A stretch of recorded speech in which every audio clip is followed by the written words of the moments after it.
Hola, ¿qué tal? ¿Cómo están? Espero que bien.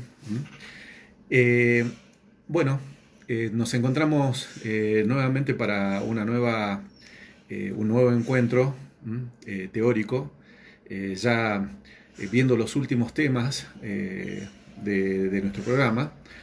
Y para ello, bueno, nos tenemos que ubicar siempre cuando hablamos de historia, sabemos que nos tenemos que ubicar en tiempo y en espacio. ¿Bien? Bueno, el espacio, lógicamente, es el de América Latina y cuando hablamos de ubicarnos en tiempo, lo estamos haciendo principalmente entre los años 50 y 70, 1950 a 1970. Lo que nosotros vemos básicamente y lo que vimos a lo largo de toda la cátedra son procesos y hay que entenderlos de esa forma. No, muchas veces no se trata de un hecho que se da en tal año, sino que más bien hasta ese mismo hecho responde justamente y es producto de un proceso grande previo, ¿no? Eh, en este caso, nosotros lo que vamos a ver en el día de hoy son las nuevas propuestas económicas, que es que forma parte, que son las nuevas propuestas económicas y que forma parte del eje número 3 de nuestro programa, en donde tenemos que también considerarlo, como habíamos mencionado hace un momento, como parte de un proceso. Por eso es que hablamos de los años 50 y 70, es decir, eh, no son ideas que reemplazan a otras, sino más bien son ideas económicas que muchas veces se superponen, ¿no? Y coexisten también. Estas ideas económicas surgidas en esta etapa provienen principalmente, bueno, son productos justamente del contexto, ¿no? Internacional en el cual se insertan. Básicamente, aquel mundo de posguerra, luego de la Segunda Guerra Mundial. ¿Bien? En donde comienzan muchos intelectuales, académicos, gobiernos a, eh, a inquirir, a cuestionar la realidad local y la realidad regional también a nivel latinoamericano. ¿Bien? Es una etapa en donde eh, los cambios no solamente se van a producir en el aspecto político, en esta etapa de los años 50, 70, como por ejemplo políticos y sociales, como por ejemplo las revoluciones. Es una etapa de profundas convulsiones, ¿no? Políticas, sociales y económicas en todo el mundo y en la región, en particular en la región latinoamericana, en donde podemos mencionar, por ejemplo, si nos centramos en los aspectos políticos y sociales, bueno, la revolución cubana, por ejemplo, sin duda va a ser una de las revoluciones más importantes, ¿no? de esta etapa, que va a marcar sobre todo lo posterior. Va a marcar la historia de América Latina en los años 60 y 70. Bien, en diferentes ámbitos, va a tener muchísimas repercusiones. ¿Y cuál va a ser bueno, la Revolución Boliviana también en el 52, pero cuál va a ser la relevancia de la Revolución Cubana que va a poner, que la va a poner como uno de los acontecimientos más importantes, principalmente, no solamente por el hecho en sí mismo, sino también por sus consecuencias, básicamente por sus implicancias durante un contexto de Guerra Fría. Ustedes en el práctico que tienen para desarrollar la Revolución Cubana, supongo que ya analizaron este tema, bueno, que una de las implicancias va a tener justamente el acercamiento de Cuba con la órbita soviética, ¿no? Es decir, en plena Guerra Fría vamos a tener como un país, por primera vez un país latinoamericano, se va a acercar, ¿no? Al bloque comunista. O dicho de otra forma, cómo el bloque comunista en plena Guerra Fría va a tener una base en Latinoamérica y tan cercana, ¿no? Tan cercana a los Estados Unidos. ¿Bien? También a través del intervencionismo, de un tema tan importante como el intervencionismo norteamericano, nosotros vimos cuál era la importancia, ¿no?, de contener a toda la región bajo su influencia por parte de los Estados Unidos. Y podemos también entonces interpretar de algún modo el shock que fue esta revolución en Cuba y este alineamiento de la isla con el bloque soviético, ¿no?, en plena Guerra Fría. De algún modo Estados Unidos aceptaba este hecho como una derrota, ¿no?, y como una gran amenaza de que esto repercuta en otros países de la región. Este complejo proceso va a tener muchas implicancias en la región, porque a nivel político se van a empezar a cuestionar el papel, ¿no?, de los gobiernos hasta entonces en relación a las injusticias políticas y sociales de cada uno de los países, y de que era posible resolver esas injusticias sociales a través de un levantamiento armado. Bien, es así que van a surgir muchísimas guerrillas en Latinoamérica. Nosotros conocemos la de Argentina, pero en Perú también surgen, en Uruguay también, en diferentes países de Latinoamérica, ¿no? Otra de las implicancias importantes va a estar en el campo económico, donde a lo que se buscaba principalmente es evitar, de algún modo, que se produzca un levantamiento social a través del mejoramiento de las condiciones de vida de la sociedad. ¿Y cómo se podía conseguir esto? A través justamente de nuevas propuestas económicas, ¿no?, que tiendan de algún modo a dar una definitiva vuelta de página a aquel modelo de exportación primaria, únicamente basado en la exportación primaria de los gobiernos oligárquicos, de aquellos gobiernos oligárquicos pasados. Van a ser muchas las teorías que se van a formular, las teorías económicas que van a formular teóricos económicos y académicos en América Latina, y apoyados, ¿no?, por diferentes gobiernos, que van a tener muchas líneas de continuidades en distintos países, y que van a buscar principalmente el desarrollo, ¿no?, el desarrollo de los países latinoamericanos para evitar justamente las convulsiones sociales,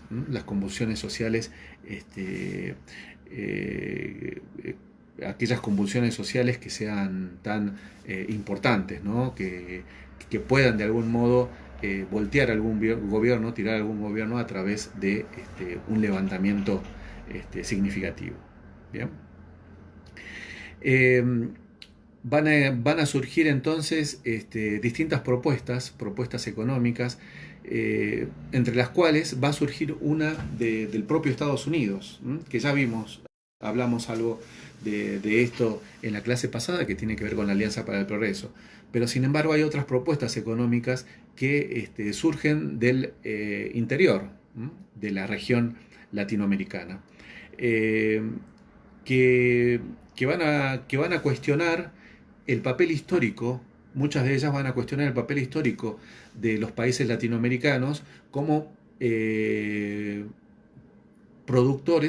únicamente productores de materias primas, y las consecuencias, principalmente las consecuencias sociales y económicas que este tipo de modelo había originado en los países latinoamericanos, que es básicamente la dependencia, ¿no?, una gran dependencia económica de las economías latinoamericanas con respecto a la de los países centrales, los países industrializados, y principalmente, bueno, ese gigante del norte, ¿no?, que es Estados Unidos. ¿Bien?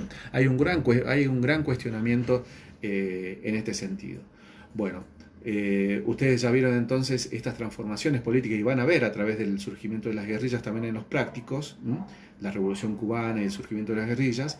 En otra clase también nos vamos a dedicar a ver qué otra consecuencia, además de las económicas que estamos viendo, porque también va a tener un papel muy importante el tema de la iglesia.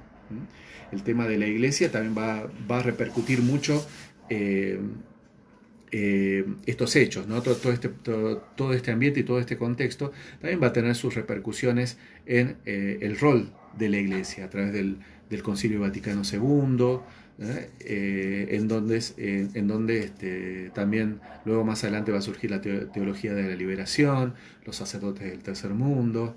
Bien, es decir que entre los años 50 y 70 tenemos unos años, principalmente estas dos principalmente esta década, ¿no? La de los 60, va a tener repercusiones muy importantes en diferentes ámbitos, en el político, social, en el económico y también en el religioso, que va a tener mucha influencia, ¿no? Sobre todo en sociedades latinoamericanas donde la Iglesia Católica tiene un fuerte raigambre, ¿no? En la población y principalmente en aquellos sectores sociales más vulnerables, ¿no? Va a tener un papel fundamental. Bueno, de allí podemos entender cómo surgen luego los sacerdotes, los llamados sacerdotes del tercer mundo, la opción por los pobres, la famosa teología de la liberación también, que va a ser otro tema que vamos a desarrollar, no sé si hoy, pero también lo vamos a tener. Es muy interesante lo que sucede con la Iglesia, justamente, principalmente por esta raigambre, ¿no? Que va a tener históricamente, no es de ahora, de la época de la conquista y colonización, del fuerte raigambre que tiene la Iglesia Católica en la sociedad latinoamericana. Bien, a tal punto de que las sociedades latinoamericanas no se pueden concebir sin entender estos aspectos, ¿no? Muchas veces el estudiar lo social, lo político y lo económico también incluye el estudio de la Iglesia, ¿no?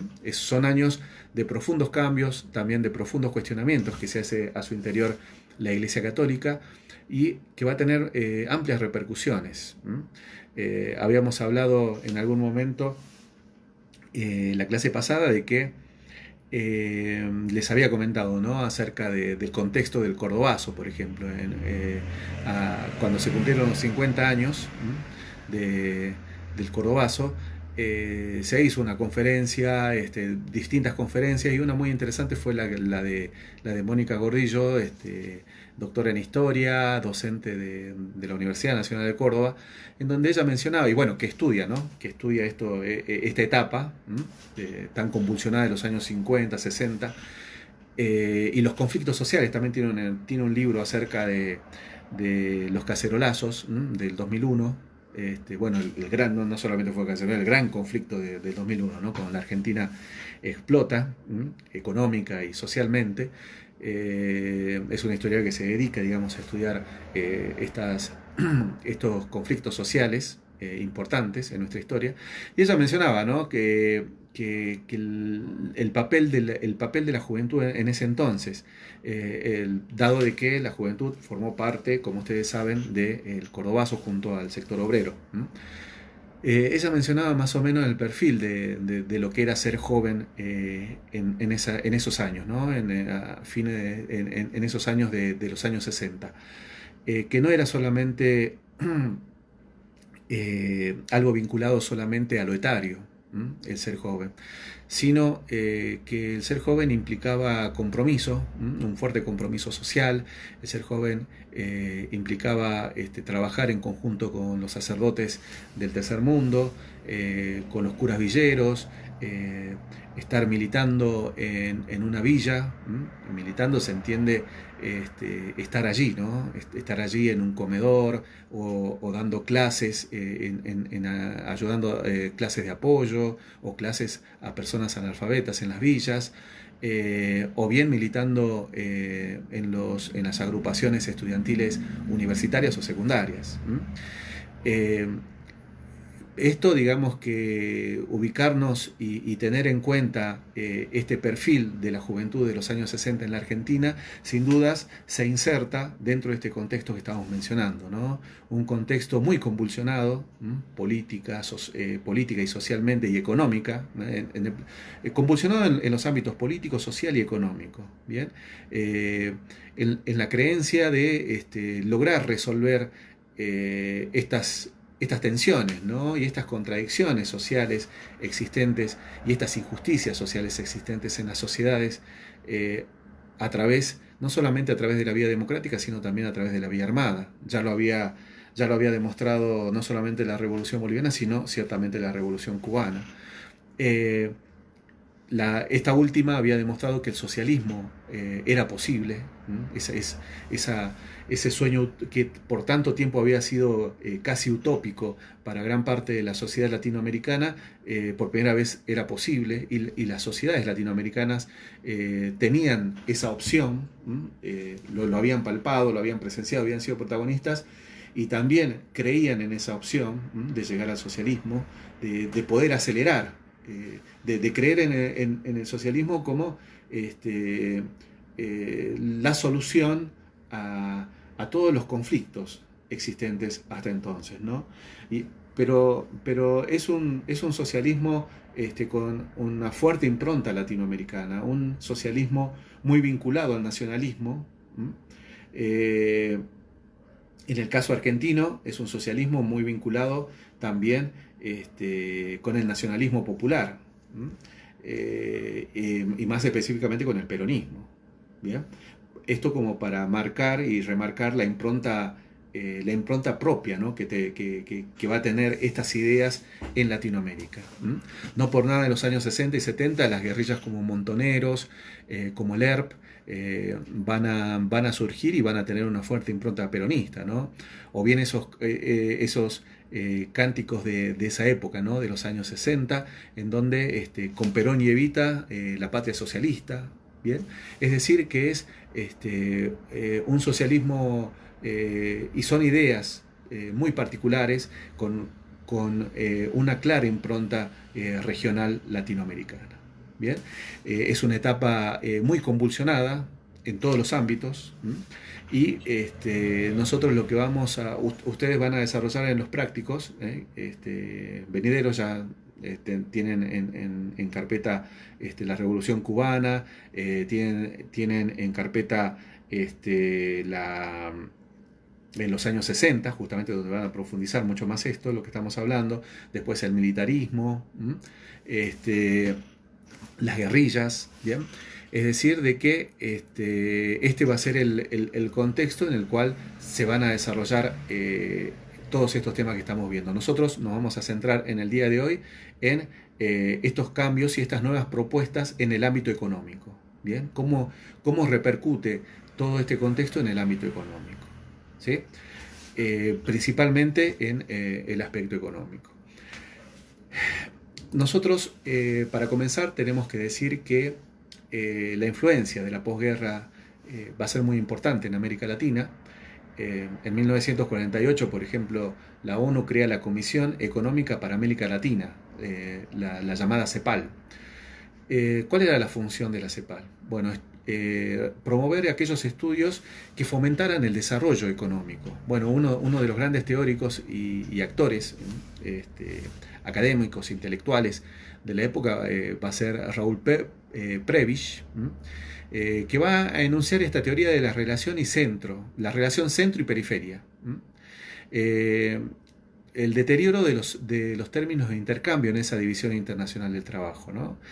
Que va a ser, obviamente, en esta relación entre centro y periferia, en términos económicos, va a ser siempre negativa para los países periféricos, por la razón básica de que los países periféricos durante años solamente se dedicaron a vender, a producir, exportar materias primas, mientras que los centrales lo hicieron a través de manufacturas y de los capitales, ¿no? Los dueños de los capitales.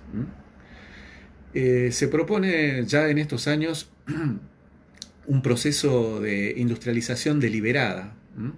Es decir, de que América Latina debía industrializarse, debía acelerar ese proceso de industrialización que había surgido como producto también de las guerras, ¿no? de los conflictos mundiales. Se debía producir una integración vertical de la industria, es decir, producir bienes de capital e insumos para la fabricación de las manufacturas industriales. En los años 50 y 70 surge el llamado estructuralismo, ¿bien? Que comenzó a configurarse este pensamiento económico iniciado en la posguerra, justamente en el ámbito de la CEPAL, de Raúl Prebisch. El estructuralismo señalaba la estructura del mercado mundial como el principal obstáculo para el desarrollo de la periferia de América Latina. Es decir, que esta estructura que hemos mencionado del mercado mundial y las y la desequilibrada relación económica entre los países centrales y los periféricos fue y era el principal obstáculo, y es, ¿por qué no?, el principal obstáculo para el desarrollo de los países latinoamericanos. Bien, esta corriente en un primer momento va a asumir la forma luego va a devenir en el llamado desarrollismo. Y esto es muy importante que tengan en cuenta, ¿no? Porque son ideas económicas que van a tener mucha influencia en los gobiernos locales. Cuando hablamos nosotros de desarrollismo, sin duda lo tenemos que vincular a las ideas en la Argentina de Arturo Frondizi, de 1958 a 1962. Pero ¿qué era el desarrollismo? Se vinculaba, era heredera de las ideas del estructuralismo. El desarrollismo fundaba el desarrollo sobre la base de la industria, ¿sí? Al igual que en la época, que en los años de los gobiernos populistas, estos gobiernos nacionales y populares, también consideraba el papel motor y primordial del Estado, ¿no? Y la protección y expansión del mercado interno. Inscribía su principal objetivo político y fuente de legitimidad en el desarrollo, dejando de lado la típica sumisión de estos gobiernos populares, de aquellos gobiernos populares de la economía a la política. Aquí lo que importaba era el desarrollo de los países.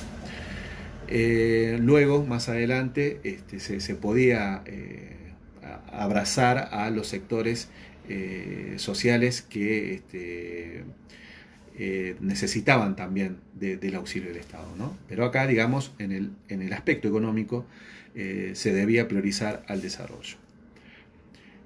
Profesaba la virtud de la tecnocracia y el rol del capital externo. A diferencia de los gobiernos nacionales y populares, el varguismo en Brasil, Cárdenas en México,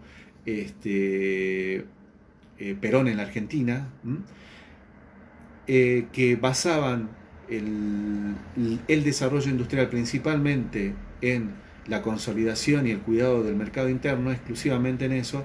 Aquí además también se va a dar un lugar importante al capital extranjero. Es decir, a ese proceso industrial que por primera vez el Estado comenzaba a apoyar a través de un plan, a través de la planificación, ahora el desarrollismo lo que proponía era acelerar esa industrialización. Se podía llegar al desarrollo de los países centrales siguiendo sus mismos pasos y, por qué no, también acelerando esos pasos, ¿no? Que los países latinoamericanos no solamente siguieran el camino de los países centrales, sino también que aceleraran el mismo para llegar aún más rápido, con un fuerte rol del Estado y además con una fuerte intervención del capital extranjero. Bien. Sin embargo, bueno, como dije hace un momento, el desarrollismo va a tener una fuerte influencia en los gobiernos latinoamericanos. En la Argentina, bueno, con Arturo Frondizi, que va a ser un exponente del país de estas ideas desarrollistas, ¿no? El apoyo a la industria liviana para proporcionar nuevas formas de exportación, es decir, apostar, cambiar ese perfil histórico de los países latinoamericanos, históricos que habían sido de productores de materias primas, y empezar a fomentar, ¿no? A desarrollar esa industria, a acelerar el desarrollo de la industria. La expansión también de la industria pesada, lo que permitiría modernizar el campo a través de la mecanización. Se profundiza entonces para lograr este propósito. En un principio se preveía apoyarse solamente en los capitales de la burguesía nacional, pero finalmente se recurre a nuevos capitales extranjeros para financiar la profundización industrial. ¿Bien? Un ejemplo del aporte de los capitales extranjeros en América Latina y particularmente en la Argentina, que siempre lo tomamos como ejemplo porque es lo que nosotros más conocemos, es por ejemplo en la instalación de empresas automotrices extranjeras, como Ford, como Fiat, por ejemplo, no solamente en los cinturones industriales de Buenos Aires, sino también en Córdoba, durante estos años, que eran filiales de empresas extranjeras, norteamericanas, entre otras, en la Argentina, pero con fuerte capital extranjero, ¿no? Otro ejemplo lo podemos tomar del famoso conflicto del petróleo, ¿no? Que tuvo Arturo Frondizi durante su gobierno, en donde Frondizi lo que intentaba era posibilitar, abrir la industria de YPF a los capitales extranjeros. Esto inmediatamente encendió toda una polémica dentro del Congreso por el fuerte nacionalismo de la época. Muchos veían como que se entregaba un patrimonio del Estado a los capitales extranjeros, principalmente estamos hablando de capitales norteamericanos, la Standard Oil. Finalmente Frondizi, después de este conflicto, logra la participación de capitales extranjeros para lograr el autoabastecimiento. ¿Cuál era la idea? Era que la Argentina, si la Argentina quería desarrollar y hacer crecer sus industrias, lo que iba a necesitar era justamente el principal combustible para ello, ¿no? ¿Con qué se movilizaba la industria? Bueno, con los hidrocarburos. Hasta entonces, con los capitales locales no se había podido llegar al autoabastecimiento. La idea de Frondizi era, a través de estos capitales extranjeros, poder hacerlo. ¿Bien?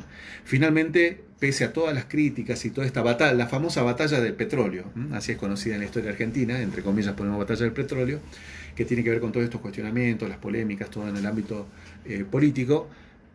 Finalmente, el gobierno de Frondizi, a través de esta participación en los capitales extranjeros, logra, al final de su gobierno, logra el autoabastecimiento de hidrocarburos, ¿no? de YPF a la industria argentina. Es decir, de que esto como para comprender el contexto en el cual se producen ciertos acontecimientos y ciertos gobiernos tan importantes en nuestra historia, y sobre todo para destacar el papel importante que va a tener este tema del desarrollismo, para que ustedes cuando vean en el texto, este texto es de Lori Sanata, en el que estamos trabajando en el día de hoy, que es de historia de América Latina, lo tienen en el programa igual de todas formas, subrayen el tema del desarrollismo, porque el desarrollismo va a ser sin dudas un tema y una pregunta de examen. ¿Bien? Así que eso lo subrayan. Bien. Bien.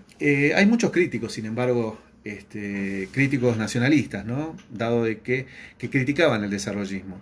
Replicaban los lineamientos del desarrollo occidental sin proponer una vía adecuada a América Latina. Es decir, que había muchos críticos que resaltaban sobre todo lo inadecuado que era pensar que América Latina, siguiendo los pasos de los países centrales, podían llegar a un idéntico desarrollo, dado de que no se había propuesto una vía adecuada teniendo en cuenta las particularidades de la región latinoamericana. Y en consecuencia lo que quedaba era la perpetuación de la dominación imperialista. Un ejemplo de esto era, por ejemplo, la participación, unas críticas era la participación del capital extranjero en el desarrollo, ya sea a través de capitales o a través de empresas. Muchos criticaban eso de que bueno, está bien, por ejemplo, la Argentina se está haciendo industrial porque ahora fabrica autos, pero todos esos capitales, ¿dónde van? Dependen de las empresas de la General Motors, de la empresa norteamericana. ¿Bien? Es decir, cuando la General Motors quiera retirar todo, se va y chao. Digamos que de ahí venían sus críticas, ¿no? Al igual que, bueno, logramos el autoabastecimiento, está bien, pero bueno, esos capitales ¿de dónde vienen? De la Standard Oil. Bueno, la Standard Oil no se va a conformar solamente con una mínima participación, sino que va a querer más. Y ahí es cuánto más le vamos a dar a la Standard Oil en los gobiernos futuros. Es decir, de que es una etapa de muchas discusiones, muchas críticas, muchos matices.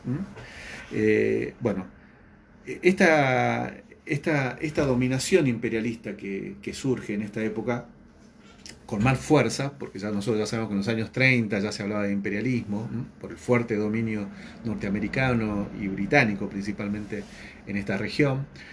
Esta profundización de esta idea de dominación imperialista, bueno, va a ser aunado por estas revoluciones, ¿no? Producidas como la boliviana, la cubana, principalmente la cubana, en donde también en el ámbito económico se comienza a cuestionar esta teoría de la dependencia, de la histórica dependencia de América Latina. Sobre todo esta teoría de la dependencia que surge a mediados de 1960, que configuró el esfuerzo por conjugar marxismo y nacionalismo. Se encamina, además configuró el esfuerzo por encaminar el desarrollo de América Latina hacia el horizonte revolucionario del socialismo, sobre la base de análisis de las estructuras de dominación en la sociedad latinoamericana y esta doctrina, ¿no?, del imperialismo, esta doctrina de izquierda del imperialismo. La teoría de la dependencia va a propiciar un desenlace socialista a las injusticias y contradicciones de la economía global. Es decir, que el aumento de la pobreza, el aumento del analfabetismo, del hambre en las sociedades latinoamericanas en general, eran fruto de estas contradicciones de la economía global, ¿no? De estas relaciones injustas entre países centrales y países periféricos, dentro de los cuales se encontraba América Latina. Y esta teoría de la dependencia lo que postulaba era de que la única solución a terminar con esas injusticias era justamente el horizonte revolucionario, llegar a ese horizonte revolucionario del socialismo. Pero un socialismo muy particular en América Latina, en donde se conjugaba este socialismo revolucionario con un fuerte nacionalismo. Bien, de allí es donde hablamos, ¿no? Este socialismo tan particular, en donde va a tener una fuerte impronta nacionalista. Bien, en la Argentina ya dimos ejemplos, bueno, muchas agrupaciones guerrilleras que van a surgir van a tener también, ¿no?, este objetivo socialista para el país, pero a través del peronismo. Es una amalgama entonces nacional, popular y socialista, ¿no?, que se podía llegar, que el peronismo, bueno, ese eslogan que habíamos mencionado acerca de con Perón y Evita la patria socialista, era lo que marca, ¿no?, el contexto de la época. Es decir, resolver todas esas injusticias políticas, económicas y principalmente sociales a través del socialismo. Y en la Argentina se creía que eso se podía llegar a hacer con la vuelta de Perón. Recordemos que Perón en los años 60 todavía se encuentra en el exilio. Y para muchos de los jóvenes que no habían vivido la presidencia de Perón, pero que sí habían escuchado de sus padres lo que habían sido los gobiernos de Perón, con la industrialización, con el pleno empleo, con las políticas sociales. bueno, eran también un horizonte, ¿no? Que ellos, los jóvenes de los años 60, lo relacionaban mucho con este horizonte revolucionario socialista, ¿no? Y Evita era la figura para estos jóvenes también de la revolucionaria, ¿m?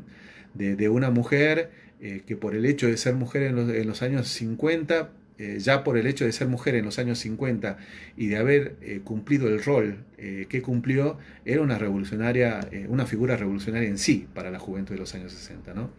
Recordemos que en los años 40 y 50, en los que vivió Evita, la mujer estaba destinada por los parámetros, entre comillas, sociales de la época a la vida doméstica, o a estar en un segundo plano. Y Eva Perón estuvo a la par del propio presidente de la nación, ¿no? Durante esta etapa, dirigiendo la Fundación de Ayuda Social Eva Perón, a través de los viajes que hacía, a través de sus discursos. Fue la mano, digamos, del Estado que no llegaba a los pobres, la vejez y los niños. Si Perón llegaba a los trabajadores, Eva lo hacía a estos sectores más vulnerables, ¿no? A través de distintas políticas sociales.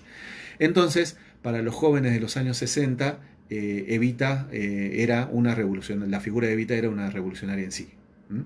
Esto como para comprender entonces el contexto, ¿no? De alguna forma el contexto de los años 60. Se podía llegar entonces a ese socialismo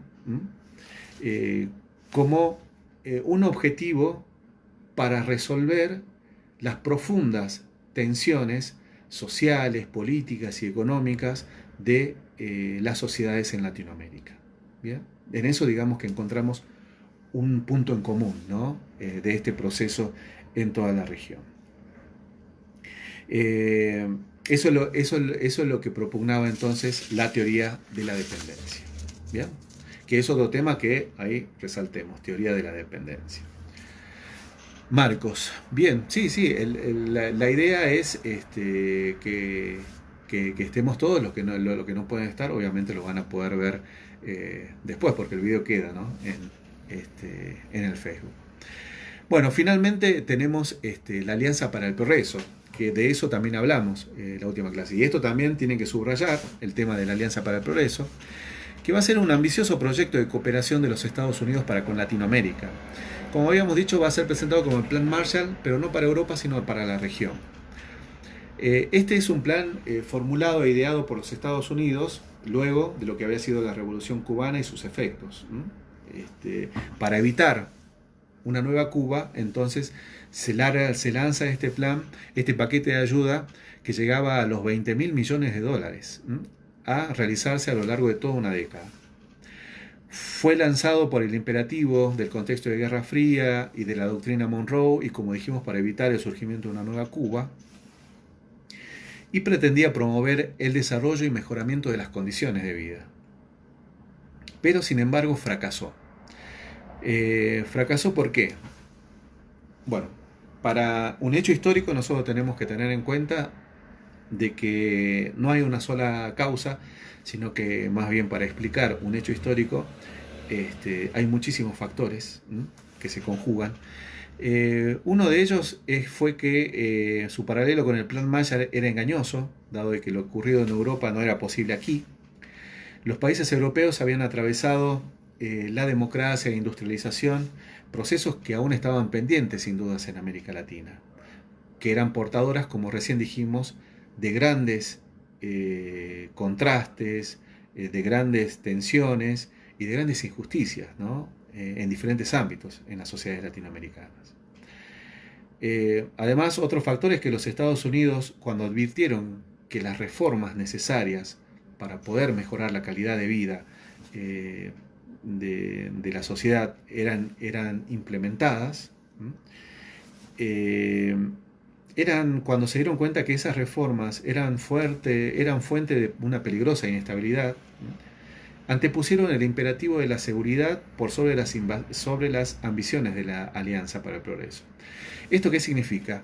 que cuando Estados Unidos, cuando Washington advirtió que muchas de las reformas que los gobiernos intentaron implementar a través de la financiación de la Alianza para el Progreso, como por ejemplo la reforma agraria, como por ejemplo las nacionalizaciones, Estados Unidos ahí dio como todas estas reformas fueron como una alarma o una alerta a Washington, ¿no? Y priorizaron mejor mantener la seguridad a estas propuestas, ¿no? De mejoramiento de la calidad de vida de las sociedades.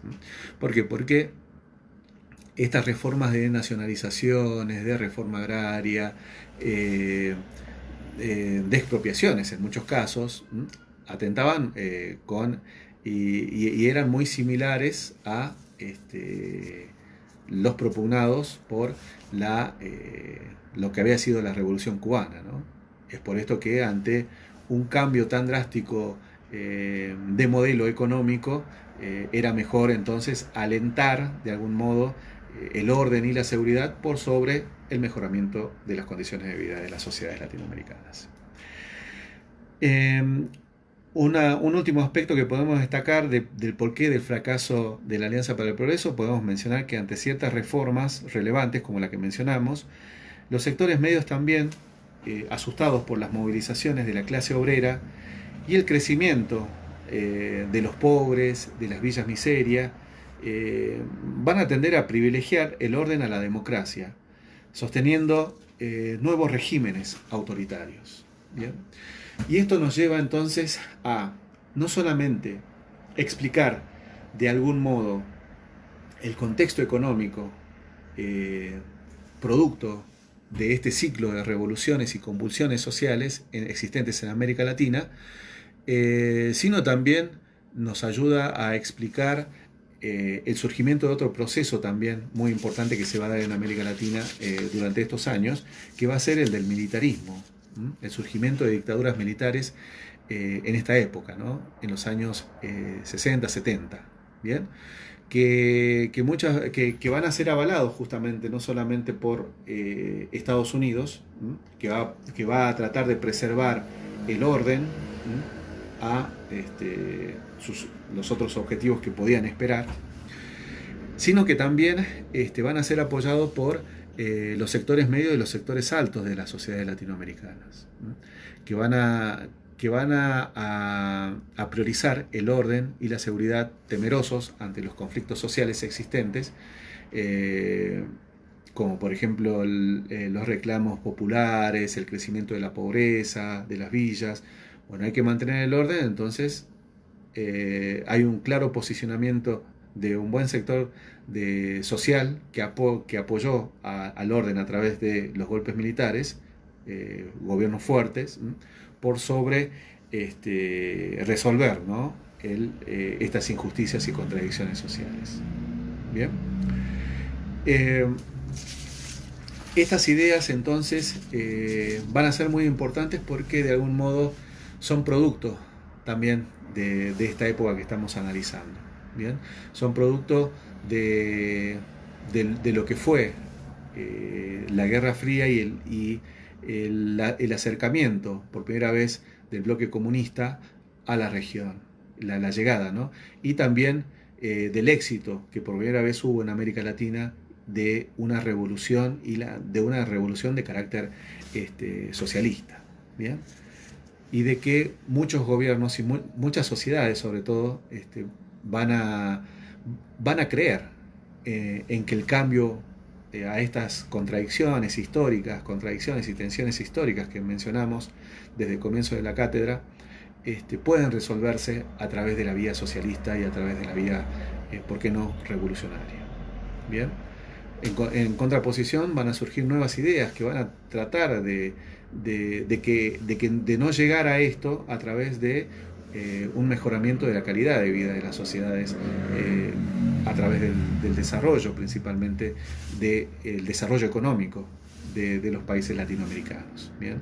Cambiando ese perfil histórico también, ese perfil monoproductor, primario, histórico de los países latinoamericanos.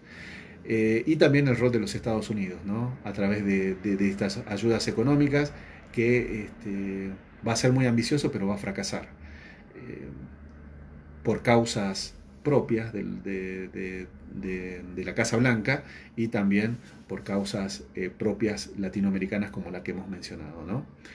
Eh, Esto, digamos, que nos ayuda también a explicar las diferentes realidades que van a existir en la época, como por ejemplo la de Chile, que va a ser el ejemplo más característico de la época, en donde el gobierno de Salvador Allende es elegido, intenta a través de distintas medidas de tintes socialistas, bueno, él es socialista, como reforma agraria, nacionalizaciones de empresas norteamericanas, la nacionalización de la producción del cobre, que va a ser una de sus medidas. Nosotros sabemos que la producción por excelencia de Chile es el cobre, y lo que hace Allende es nacionalizar e intenta realizar distintas otras medidas también que giran en ese sentido, bien reformistas. Y va a ser el primer presidente elegido de que el socialismo llegue a América Latina por la vía democrática. ¿Bien? Esto sin dudas se pueden imaginar entonces el nivel de alerta que tuvo Estados Unidos frente a este acontecimiento y frente a estas medidas que luego vinieron, ¿no? Es entonces en donde directamente Estados Unidos le retira el financiamiento al gobierno de Allende, y luego propicia hasta la CIA, por medio de la CIA, el financiamiento al ejército y a la oposición para realizar el golpe de Estado a Salvador Allende. Y bueno, todos conocemos, ¿no?, cómo termina su gobierno con su asesinato en la Casa de la Moneda, que es la casa de gobierno chilena. Digamos que es un ejemplo de el contexto de la época, eh, de ese entonces en la región, ¿no? El rol de los Estados Unidos, el papel de la Guerra Fría, esta idea, ¿no?, de considerar el socialismo como el horizonte para resolver todas estas contradicciones y tensiones existentes en la región. Bien, y bueno, el papel de una parte de la sociedad que apoyó también estos golpes, ¿no? Esto también se encuentra, digamos, el ejemplo chileno también lo encontramos en el texto que tenemos para el día de hoy, que repito, es el texto de Lori Sanata. Yo no sé si lo tienen, lo voy a revisar, pero igual lo voy a subir. Al texto con el cual trabajamos en el día de hoy, lo voy a subir al grupo de Facebook, así que no se preocupa. Bien, y también voy a subir un pequeño PowerPoint en donde hay unas ideas ahí orientadoras con respecto a alguna de estas nuevas propuestas, ¿no?, como la Alianza para el Progreso, el desarrollismo, la influencia de la posguerra en América Latina. La clase de hoy fueron temas vistos y analizados desde un punto de vista económico. Eso quiero que les quede claro, ¿sí? Entonces eso ahora al terminar la clase se lo subo. Bien, no sé si quedó alguna pregunta, alguna inquietud que haya quedado con respecto a este tema. Bien, ninguno, perfecto. Eso significa que vamos por buen camino. Vamos por muy buen camino. Bueno, siempre la recomendación, les hago la recomendación de siempre. Ahí está, ahí me salió. Les hago la recomendación de siempre. Todas las lecturas, por favor, váyanlas trabajando a medida que vamos viendo en las clases, ¿no? Para que después no se les amontone todo y se hagan una indigestión con tanta lectura que tienen que leer y analizar. Vayan haciendo sus apuntes, sus líneas de tiempo, bien, para orientarse, para ubicarse. Sí, Irene, decime, a ver, ahí hay una pregunta.